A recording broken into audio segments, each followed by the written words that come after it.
دعوتی و اصلاحی اور روحانی علاج سے متعلق قرآن و سنت کی روشنی میں مزید ویڈیوز دیکھنے کے لیے ہمارے یوٹیوب چینل عارف محمود سلفی آفیشیل کو سبسکرائب کیجیے۔ نحمدہ ونصلی علی رسولہ الکریم، اما بعد، اعوذ باللہ من الشیطان الرجیم، من حمزہ ونفخہ ونفثہ۔ کسی صاحب کا یہ سوال تھا کہ ہمارا گھر جو ہے کسی پہاڑی علاقے پر ہے۔ ہمارے گھر میں یہ مسئلہ ہے کہ رات کے وقت دروازے خود بخود کھلنا اور بند ہونا شروع ہو جاتے ہیں، حتیٰ کہ لائٹ بھی خود بخود آن یا آف ہو جاتی ہے، اور طرح طرح کی آوازیں آتی ہیں۔ لہذا اس کا کوئی اگر حل ہے تو آپ بتائیں۔ دیکھیں، بات یہ ہے کہ سب سے پہلی بات کہ گھر میں موجود تمام افراد، تمام بالغ افراد، چاہے وہ مرد ہیں چاہے خواتین، وہ 5 وقت کی نماز کو پابندی کے ساتھ پڑھیں۔ صبح اور شام کے مسنون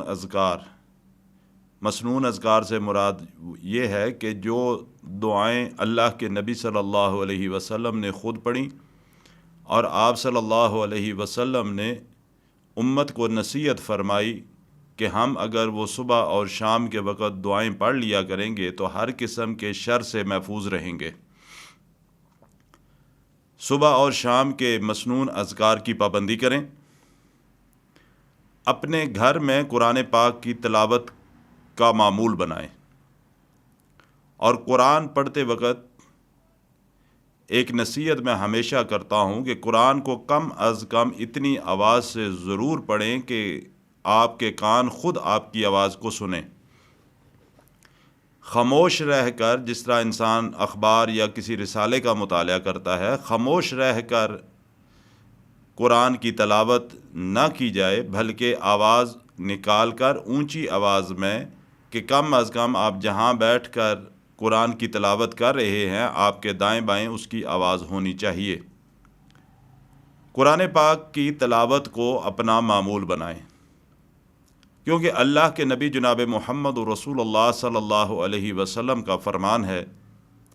امام مسلم رحمہ اللہ کے رسول صلی اللہ علیہ وسلم کا فرمان نقل فرماتے ہیں کہ آپ صلی اللہ علیہ وسلم نے فرمایا کہ اپنے گھروں کو قبرستان نہ بناؤ، بے شک اس گھر سے شیطان بھاگ جاتا ہے جس گھر میں سورہ بقرہ کی تلاوت کی جاتی ہے۔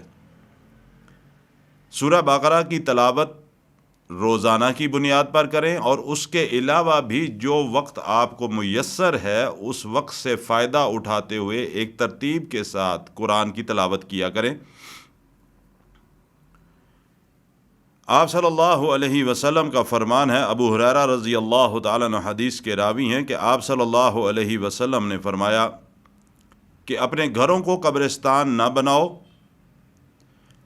کیونکہ وہ گھر جس گھر میں سورہ بقرہ کی تلاوت کی جائے شیطان وہاں سے بھاگ جاتا ہے، اس گھر میں نہیں رہتا۔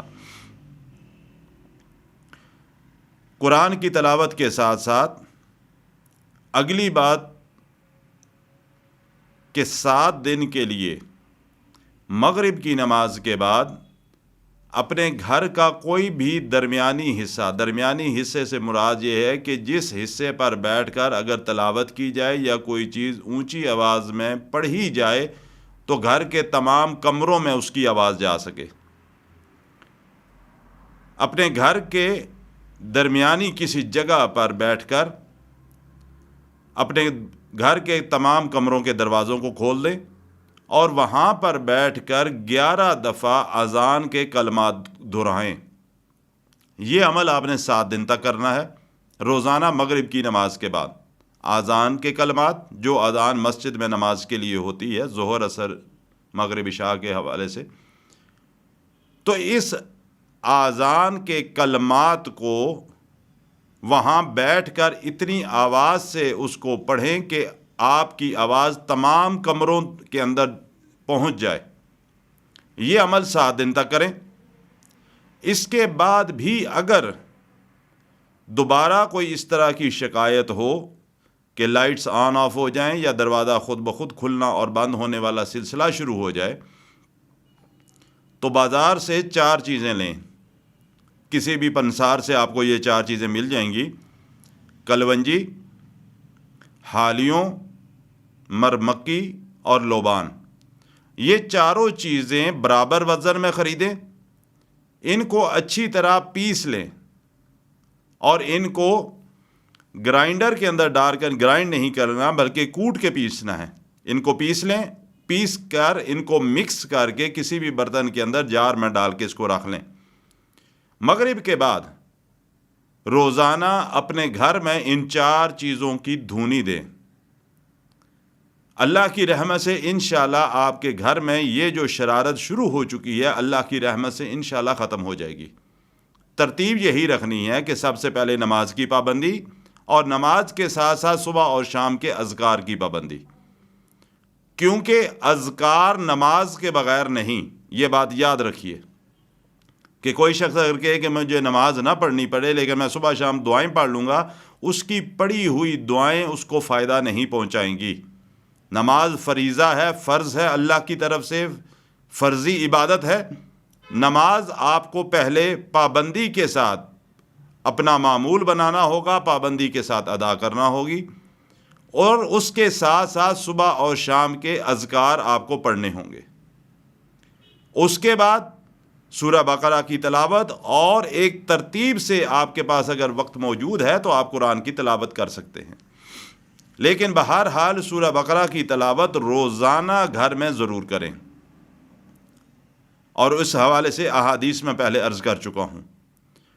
اس کے بعد بھی اگر یہ شرارت باقی رہتی ہے تو پھر آذان والا عمل کرنا ہے.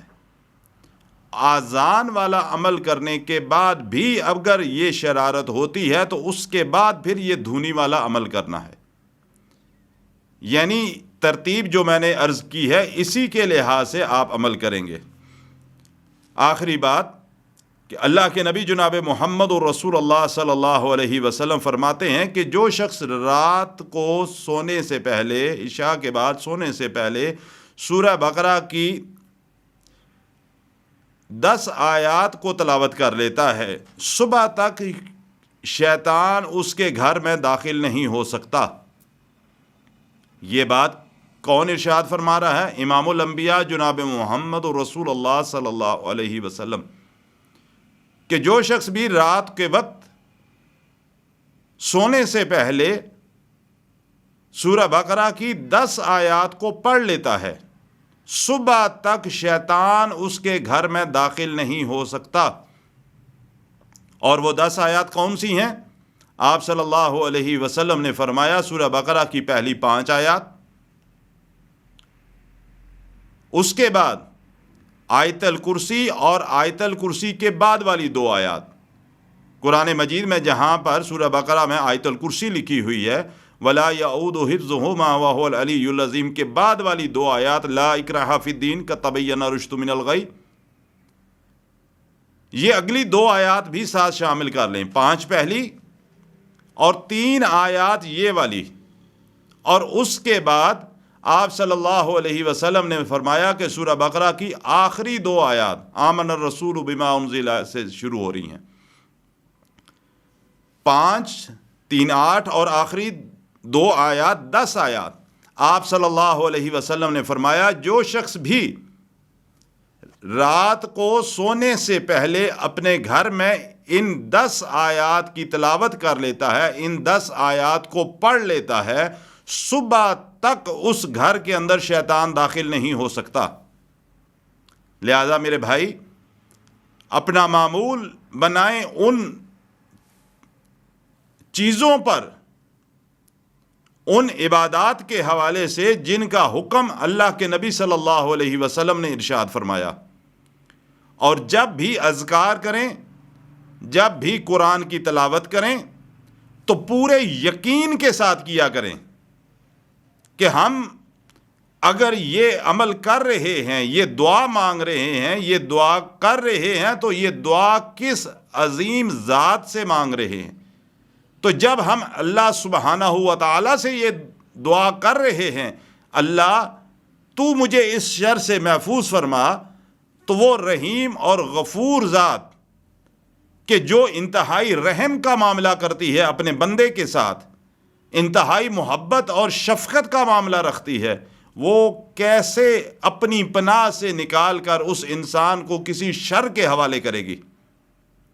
لہذا دعا مانگتے وقت پورے یقین کے ساتھ دعا مانگیے، اذکار پورے یقین کے ساتھ کریے، قرآن کی تلاوت پورے یقین کے ساتھ کیجیے، نماز کی ادائیگی پورے خشوع اور خضوع سے کیجیے۔ نماز کے میں جو ہم تسبیحات پڑھتے ہیں، جو دعائیں مانگتے ہیں، ان کو ترجمہ یاد کرنے کی کوشش کیجیے تاکہ ہماری نمازوں کے اندر خشوع اور خضوع پیدا ہو سکے۔ اللہ سبحانہ و تعالیٰ مجھے بھی اور آپ کو بھی عمل کرنے کی توفیق عطا فرمائے۔